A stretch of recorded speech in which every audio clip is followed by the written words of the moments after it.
এখনো পর্যন্ত দেয়নি না, সব দিয়ে দিয়েছে। ও দিয়ে দিয়েছে লাঞ্চ। আদি থালা উল্টা। এই ঠিকঠাক হিন্দি বলতে পেরেছি কিন্তু না বললেই হলো। খুব রেগে নিয়ে একটু আমি খুলে দেখি।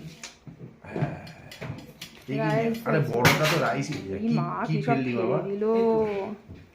এই তো এইখানে বন্ধু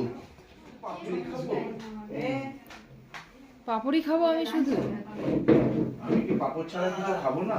চুলকাচ্ছিস কেন? ওরা এখনো তিনজন আসতেই পারলো না।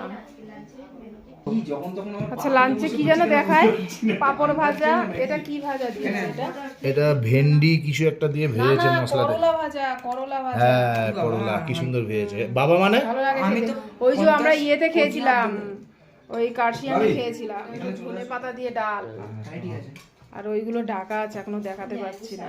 তোমার কোমর ব্যথা হয়ে গেছে। একটুখানি রাইস আছে, আমি হাতে এই সুমন এ স্কোয়াশের তরকারি, স্কোয়াশই তো দেবে, আবার কি দেবে? আর এইটাই মনে হয় আছে ডিমের কোনো একটা প্রিপারেশন। একটা কাপড় নিয়ে নিয়েছিস তো ব্যাস ছেড়ে দে। এটা দেখো আরি শশা। ডিমের প্রিপারেশন একটা। কই দেখি পাহাড়ি শসা কোথায়? মৌদিরা এখনো আসতেই পারলো না।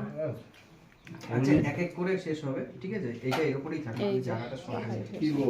হ্যাঁ আবার সবাই মিলে কাজে হাত দিয়ে ইয়েতে হাত দিয়েছে। সবাই মিলে না? একদম। এটা কি জিনিস?